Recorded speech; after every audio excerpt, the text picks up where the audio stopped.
Good evening and welcome to episode 5 of Journeys Through the Radiant Citadel, right here on Penny Dragon Games.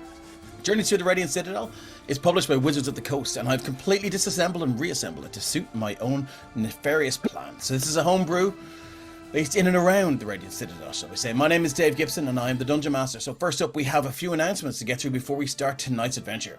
The fourth $1 one-shot, The Black Rabbit, is now live. Get everything you need to run your own one-shot, including adventures, NPCs, monsters, magical items, story hooks, a battle map, and original artwork. Also coming up is a Celtic-inspired adventure book setting The Vagabond's Guide to Delreda. Paddy is releasing a fantasy novel series based on a long-running home game. Relentless is now live on Kickstarter under the Starcane Press label. Now, adventure awaits. This is probably the last time I'm going to read this on any stream. I'm both sad and happy. Adventure awaits at AdventureCon, the tabletop role-playing game convention in Athenry, County Galway, on Saturday, 25th of February. This event will be a fundraiser for Athenry Adventurers RPG Club, a youth club affiliated with Youth Work Ireland Galway. There will be dozens of TTRPGs available to play with GMs who have travelled far and wide from across the country to attend. There'll be many gaming systems on offer, including D&D, Scion, GURPS, Call of Cthulhu, Dread, and our very own Mark Carrigan's brand new game system, Retrospect, which I had the pleasure of playtesting, not Wednesday gone, but the one before, and it is awesome. So awesome. So there'll also be talks, demonstrations, vendors, crafters, and a raffle, and who doesn't love a good raffle? So visit adventurecon.ie and get your tickets. Now let's take a quick look ahead at the other streams on Penny Dragon Games. Sadly, Humblewood Mystery in the Turn has come to an end, so there will be no stream tomorrow night, but fear not, we're working on something very special to replace it. So stay tuned for some familiar faces and maybe one or two talented new players join the fold. When the Cloaks return on Sunday the 26th of February, the party will be delving deeper into the dark den of the Morlocks, demonic ratfolk who are as devious as they are deadly. On Tuesday, join DM Carrick for a one-shot. A strange wizard has shown up in town. People have started to vanish. Is he to blame? Join a level 7 party. Join a level 7 party and investigating. Of course he's to blame. He better be. So, on Tuesdays, replacing Fellowship of the Fallen, we have a new game with DM John, The Fall of Plaguestone. I think there's a rough start date of maybe in 2 or 3 weeks time. We'll see. There's a session 0 to happen on the 7th. Yeah. There's a session 0 happening on the 7th. I'm running a one shot on the 7th. So we'll see how that goes. Anyway, a new adventure comes to Penny Dragon Game streams. A group of new adventurers traveling through the village of Etrin's Folly, also known as Plaguestone. I'd love to see the tourist board come to Plaguestone. It's a lovely place to be. You just kiss it and you get the gift of the gab. Yeah. The gift of something. That's what they're calling You it. get something, exactly. Must come together to solve a mystery of a friend's murder. What starts as a simple investigation quickly turns sinister, with the discovery of forbidden alchemy, mutant animals, and a nearby forest rotting away due to mysterious blight. It becomes clear that these heroes don't intervene to stop whatever evil is brewing. The fall of Plaguestone is all but certain. I like the sound of that. On Thursday, March 2nd, join our very own DM Craig, who's right here in the chat. He's on your Twitch. He's second down from the middle. As we dive into The Quiet Year by Avery Alder, creator of Monster Hearts. The Quiet Year, Session 1. A new Dawn is now available to watch on the Penny Dragon Games Twitch channel. The refugees aboard the colony ship Reverie have arrived on Helm's Hand and have used spring as a season of rebuilding. Reverie has begun to be disassembled into shelters and community buildings, and the people who now call this place home are united by both purpose and desperation. Expeditions have been mounted to discover the strange and often deadly phenomenon that dot the Hand's landscape, and as spring turns to summer, contempt begins to grow between the factions of Reverie. This sounds serious. Maybe it has something to do with their new neighbours on the underbelly of the Hand. Catch the gang next time for Session 2, New Kids on the Block, where they're hanging tough. On Thursday, March 3rd, Roll20 Pro subscribers for the month of February. Please note the Quiet Year has been added to the reserve so you can claim it for free yourself. That's right. Lovely. I was just say, if Craig doesn't have a character called the Claw, I'm going to be so upset. Hanging tough. I have to do it. Sorry, Dave. You just got a blast right away here. Really? Yeah. I think you should get an inspiration for that joke. That's handy. Thanks very much. Okay, where was I? Yeah, Sopherone Saga returns on Friday week, March 3rd. The party continue their exploration of the ancient temple in the mountains, running afoul of its many guardians and traps. Will they find what Valor seeks down there? And will the nefarious agent of the crown keep his word and return their friend Braytak to them should they succeed? I think that's all for the blurbs for the streams. If I missed anything, one. What am I missing? Have you got a one shot? The Candlekeep Mysteries comes back to the next month. I'm sorry. Do you want to read that out for us then? I'm sorry. Candlekeep Mysteries comes back in the middle of next month. The party have reached Baldur's Gate and now need to seek down the Amberdoon bookstall, where they hope to find the answers to the mysterious, shape-changing books that are plaguing the Candlekeep Mysteries. Join My me apologies, sir. leading the party 16th of March, I believe. Thursday. The Friday before St. Patrick's Day. Excellent. My apologies for that. Sorry. I had a busy day and I was trying to collate them all and I obviously failed miserably.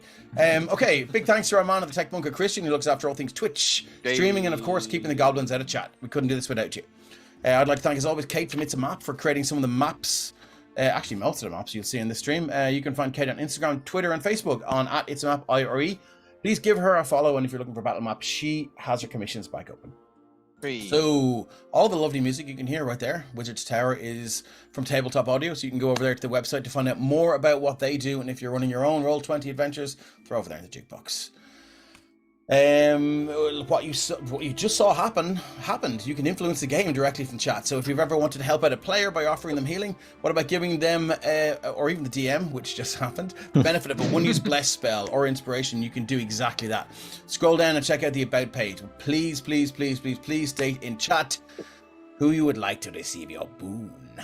With all that out of the way, let's meet our heroes. I'm going to start tonight with Kira. Hey guys, I'm Kira. I play Hethar. She is a fighter, not a talker. That's her. She's not a lot to say. Headlopper. Headlopper extraordinaire. He is a hard ass. Okay, thanks, Kira. Let's move on with Paddy. I wasn't sure which Paddy you meant there for a second. Is there Hello. one? I'm Paddy, and I'm playing Phelim, a halfling fighter, who at the moment is starting to feel that horrible feeling you all get if you end up in salt water with your clothes on and it starts to dry out. Chafing. Nice. Okay, thanks, Paddy. Ryan. Hi guys, I'm Ryan, aka Deranged Rhino. I'm sure you all know me by now. This evening I am playing Phoenix, the I almost said elf, the fairy wizard. And I am here, I would say accompanied by my friend Moo. However, he seems to have taken a liking to Nira and is currently zooming around on a floating board. So I guess it's the end of our friendship. So yeah, we'll see how it goes. Okay, moving on to Craig, who just in the Twitch chat stole my one of my 3 questions for the intro. But we will see that later. Craig. Hi there, everyone. My name's Craig, and I will be playing Indira. Indira is a Shadar Kai Hexblade Warlock, and is quite desperately hoping that the black gunk she just incidentally swallowed is not going to cause any adverse health effects. Hey. Should be fine. Moving on, Tom. Hi, I'm Tom. Tonight I am playing Dorvik, who is a minotaur standing 7 feet tall with glossy black fur and rather a lot of rustic put-together apparatus and kit upon him. Okay. He's about to do that whole shaking thing to get the salt water off himself. From his Am I the only one that's dry, actually? I think I am. There was only one person that didn't go into the water, from what I It's me, recall. Yeah, pretty much. And last but not least, Keith. Hello, my name is Keith, and I am playing Nira, the Tabaxi monk. Nira has recently found a board, a plank, literally a plank, that hovers or floats. So himself and Phoenix's former best friend, now my best friend, have been running around the beach. He's my wife now. My wife now, Dave. I've also found a returning dagger, which I'm very excited. Yes, 3 people found a returning dagger. Okay, well, let's do a quick recap and move on. So with our worlds in turmoil and the last standing city of Derthast under siege by the armies of the son of the Graven king, our heroes fled for their lives. Run away down the mountain pass with nothing but escape on their minds. A fork in the road with a new opening in the mountains, thanks to a stray missile, presented a new opportunity for the fleeing heroes. Into the mountain they ran until eventually happening upon a giant glistening gem the size of a small townhouse. After some hasty... that properly. Yeah, me too, yeah. A glistening giant. Ooh, sorry to interrupt. After some hasty arcana checks, a rudimentary understanding of the mechanics of this thing were gained, and the switches were thrown, with not a second to spare. Some of the Graven Kings stormed into the chamber, as this strange craft whisked them aloft and deposited them in the deep ethereal. Docking in a strange floating civilization, carved from a gargantuan diamond or gem of sorts, the party found themselves in the Radiant Citadel, a refuge in the deep ethereal for the displaced and lost. Exploring this strange new place, our heroes encountered a beholder named Derek, who was rather fond of the drink, and a wizard named Knob, who provided the party with a place to stay and rest on an ongoing basis. After solving a minor mystery in the Dinsing night market, the party were informed that Knob and his allies had found some sort of scrying focus that had been attached to the craft. But they made their way to the Citadel Inn, making it a certainty that their enemy now knows of this place, and possibly its exact location. Knob has asked the party to travel back to the world of Hethar and gather information on who or what the son of the Graven King is. Which they did. After tense battle on the beach of the island, the party discovered a levitating plank and heard some disturbing noises from up the beach. So, what horrors remain on the island of Garthas? Does the son of the Graven King know they're here? And how do the party feel about sand? Did they find it coarse and rough and irritating? Only one way to find out. Let's play some D&D. Okay, let's do it. So last I think we left off, you guys were investigating the plank and sort of just figuring things out. What would you like to do? I do believe it's getting... Oh no, I might have to replace... I have to restart my Roll20, sorry. I was going to ask, what time of day is it? It was getting dark. I do believe you found it hard to see further up the beach because it was dark. So it was dark already, wasn't it? We landed in the moonlight? Yeah. That's what I'm saying. So There was some strange noises coming from further up along the tree line as well. Yeah, which you couldn't see. So let me go back to default temple. I think that's a nice little bit of audio there. Yeah, that's better, isn't it? Like whoa, Scoob! Scoob! So the sound of the waves lapping up against the shore is pretty much all you hear at the moment. You can hear some kind of scuffles and hello, kind of weird noises like that. Apart from that, and it's very, very, very far away. Gruntings and groans, and you hear it maybe up to your sort of northwest, and then it's gone, and then sorry, 1 second, my camera's gone a little bit super zoom. Let's start video again. That's better. Sorry about that. And you see and you can hear some kind of shuffling in the sand to your northeast, and then it's gone, and then for maybe 20 minutes it's all quiet, and then nothing but the sound of the waves and more strange rustling in the trees, almost like a bird or something that's kind of flapping its wings in the thick green palms. What would you like to do? Does any of that sound like animals, or does it sound like people, or? It certainly doesn't sound like living people, unless it's day 3. Sure. Unless it's day 3 of the beach party.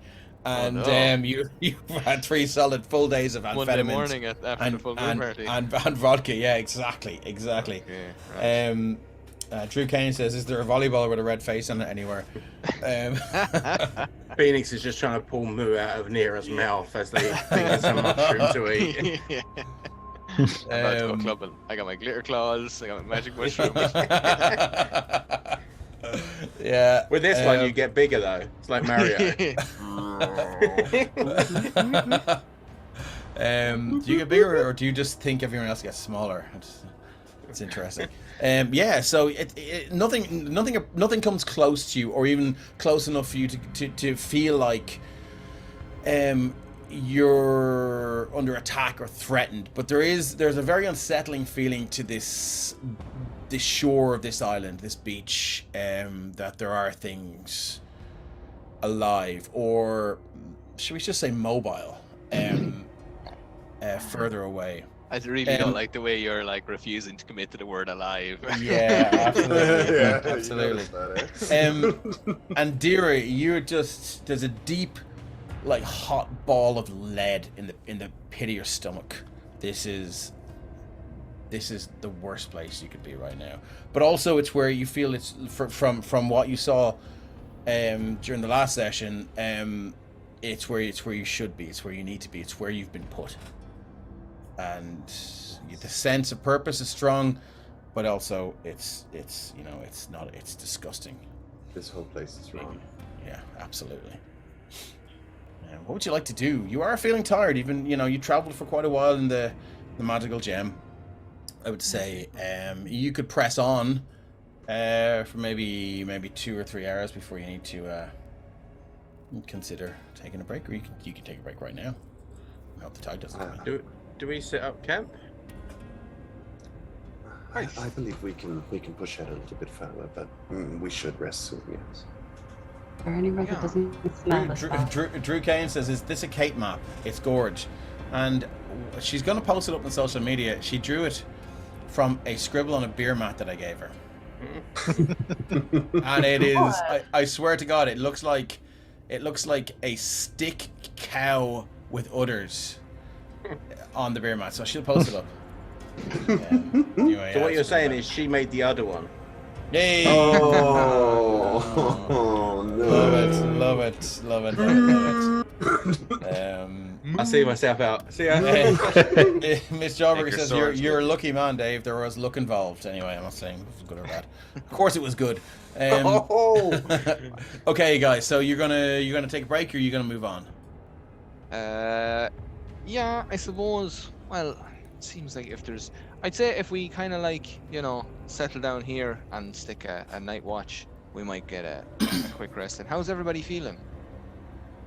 Wet. With my hands. Wet. Yeah. Apart from wet. Still wet, yes, but Still mostly wet. fine. Energy levels. I didn't get close to that scrap at all. So I am actually happy to take a decent watch. Be I great mean, if plenty you can of share firewood between all here. of us. We can split. I'll do first shift anyway. That's no bothers. If I can get my trance in early, then we don't need Getting your to worry about trance anyone on, else. I'll just yeah. take. All right, sorry, that trance. Never mind. Yeah. And then you all can rest, and I can wait out the rest of the night. Cool. Phelim is going to take off his trousers just because of the salt water. He has underpants on, and he's going to drape them across some of the timber here, hoping that they'll dry, and he'll just lie down in the sand and snuggle up and try and doze off. If we But have the any boat's been- artists, please, can you please draw a fight on the beach with Phelim in his underpants? He's like the Walter White of the Radiant Citadel. He'll take a piece of the broken oar there and just stick it, and the trousers are kind of like, a bit of a Flapping in the flag. wind. Yeah. Nice. Okay. Have we got a lit torch in the house? There is. Yeah, I have one with me.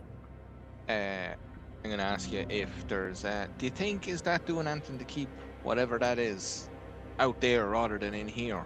And if so, should we probably maybe get a little fire going or something? Or is that going to attract things or keep things away? I We agree, need to try you guys out. So Yeah, that's true. Wouldn't be the Yeah. worst thing. I'd also be quite happy if we could put torches in a ring around, say 50 or so feet out, so we could see anything approaching. That's a nice idea. I like this. That's a wonderful idea. That sounds good to me, Tom. You're gonna put a ring of torches 50 feet out. Just one or two out of the way, so we can see if things come in. We can shoot them from distance. I like it. In each of the cardinal directions. Excellent. Well, Okay. not the Here's one, those not 10 the one to torches south, I out think of was his a little- backpack. My magic backpack, 10 torches. From engineer, we don't need quite so many. Okay, I'll It's try fine. getting They a actually couple of reach a torches little there. way. I'll start putting them back. There's 3 torches for you there. just to remind you all as well, the boat got smashed to pieces by the giant crab, so we have plenty of firewood. Yes. Yeah, it's currently wet, but yeah. Nice. Okay. And I am going to sleep above the high tide line as well, Dave. Just not going to drown in my sleep. I'm really glad you said that. That's actually, yeah. Because I did mutter the word tide at one point. I'm not sure how many people picked it up, but I'm glad someone did. Wherever Carol, what's that your might He's be. never seen the ocean. He has no idea what the tide is. Yeah, I was going to say, can one of us do some sort of a survival check or something to see if we can figure out where the high tide line is? I think it's like fairly easy to spot, is it? Of course you can, yeah. Give us another survival check there. Can I Whoever wants to assist be. for that? If you're proficient in survival, I you am. can assist, yeah. Okay. Yeah, I am. Someone's I going will to be do basically in- David Hasselhoff here. Some people stand. Yeah, I was hoping someone would do it. Oh, there we go. 24. If I'm doing with advantage, 50. 24. Yeah, If yeah, I'm yeah. doing with It's the pretty advantage. obvious. It's pretty obvious. You notice that one of the decomposing severed arms hasn't sort of been kind of washed up past a certain point. Sorry. So it's One pretty. no? There are multiple Oh, decomposing like I said severed in the last session, the shore is awash with these slimy, blubbery, decomposing limbs and heads and just torsos and stuff like that. It is vile. It was impossible to get through the water and get onto the sand without one of these just rubbing up against you. And if you've ever been in the water when something rubs up against the you, it limb. seems to stay there. It seems to, like, if there's something like a nappy or something rubbing up against you, you're just like, oh my god, it just will not go away. And you were getting that vibe anyway. So Trigger yeah. warning, Swimming chat. as, like, Sorry, floating trigger up. warning. Yeah. Sorry for that. Yeah. Oh, So yeah. So yeah, it's disgusting.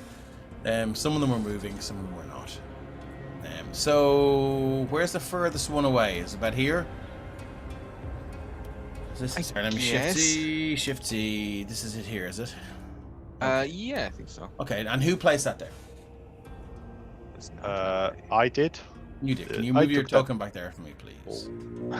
Oh no. Oh yes. I'm gonna. Okay, Be... Torvig, what is your passive perception? 16. 16 is enough. I don't want it to be enough. I'd rather not know what is up. Ignorance is bliss. That's all right. Okay, what do I see on a 16?